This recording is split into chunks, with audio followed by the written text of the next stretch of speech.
Hai, balik lagi bersama saya di channel RF Film Studio. Sebelum lanjut jangan lupa untuk tekan tombol subscribe dan like, dan yang utama sekali jangan lupa untuk ibadah kepada Tuhan Yang Maha Esa. Kali ini saya akan menceritakan film yang dibintangi oleh Chuck Norris, film yang berjudul Missing in Action 2. Berkisah tentang tawanan tentara Amerika yang ditahan di Vietnam. Di awal film, kita diperlihatkan oleh adegan baku tembak antara tentara Amerika dan Vietnam. Dan kemudian helikopter dari Amerika datang untuk menjemput tentara yang ada di medan perang tersebut.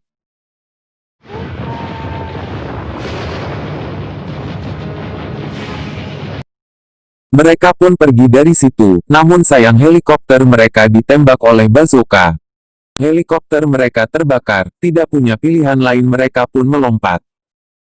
Sebelum saya menjelaskan film ini lebih jauh lagi, saya ingin memperkenalkan pemeran yang ada di film.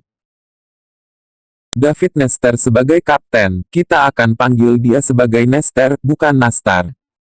Ernest Franklin sebagai sersan kepala, bukan kepala desa ya, kita akan panggil dia Franklin. Opelka sebagai kopral. Mazzilli sebagai letnan.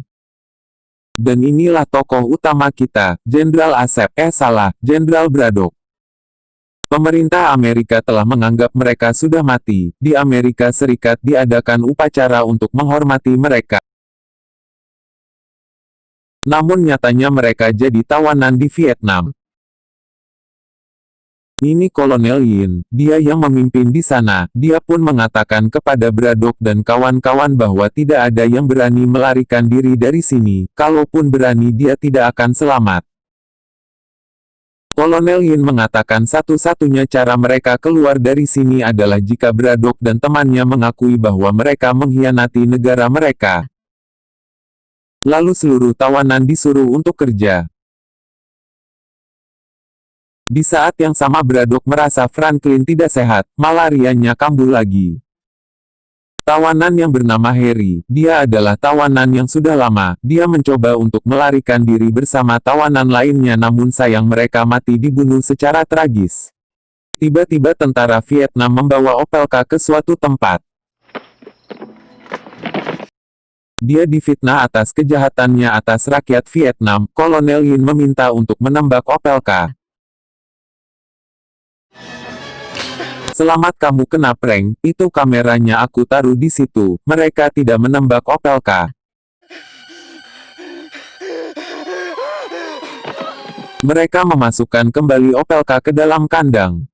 Kolonel Yin kembali meminta Braddock untuk membuat sebuah pengakuan jika dia ingin dibebaskan, namun Braddock menolaknya. Kolonel Yin mengatakan kepada Braddock bahwa istrinya ingin menikah lagi. Braddock pun menjawab dia akan senang jika istrinya menikah lagi, karena jika dia menungguku untuk menandatangani surat pengakuan ini, dia akan menungguku di waktu yang sangat lama. Lalu Kolonel Yin marah dan memukul Braddock.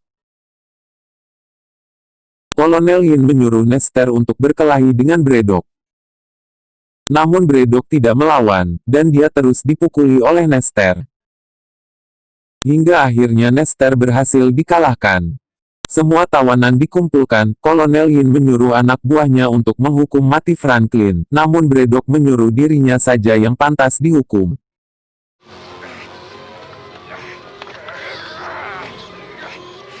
Setelah dihukum Braddock dipaksa untuk bekerja dan mereka mendengar suara helikopter, semua tawanan disuruh tiarap, namun beruntung bagi Opelka dia dapat melarikan diri.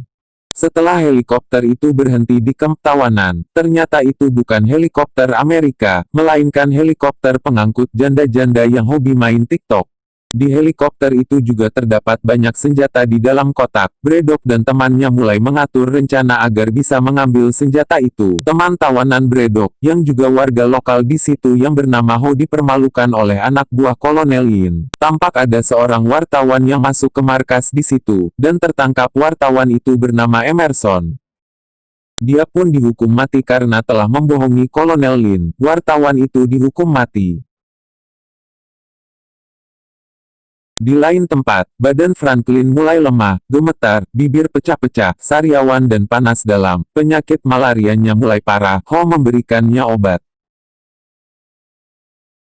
Franklin mulai sekarat, Braddock membawanya ke Kolonel Lin. Franklin pun diobati asalkan dia mau menandatangani perjanjian itu. Braddock pun menandatanganinya. Kolonel Lin memberi suntik kepada Franklin. Bukan obat yang diberikan Kolonel Lin, melainkan agar Franklin mati lebih cepat. Innalillahi. Mereka pun membakar Franklin yang sedang sekarat.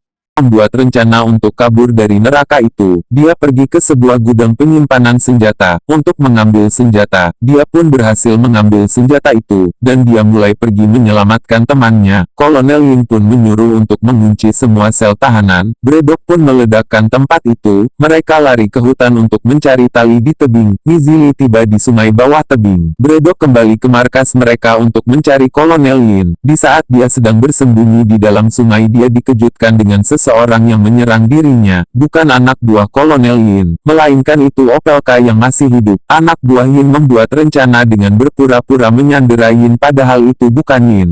Helikopter datang menangkap Mazili. Kolonel Yin memberikan waktu 30 detik untuk menyerahkan diri, namun Braddock tidak menyerahkan dirinya. Kolonel Yin menyuruh Nester untuk membunuh Mazili, namun Nester menembaki anak buah Kolonel Yin. Nester pun mati ditembak oleh anak buah Kolonel Yin. Semua tawanan dibebaskan. Mazili berhasil membunuh Chou. Braddock berkelahi dengan Kolonel Yin. Setelah lama mereka bertarung, akhirnya Kolonel menyerah, dan Braddock meledakkan markas mereka di mana ada Kolonel Yin di dalam. Kolonel Yin pun mati. Terima kasih teman-teman sudah menonton video ini. Ringankanlah tangan teman-teman untuk memencet tombol subscribe dan like-nya juga. Assalamualaikum.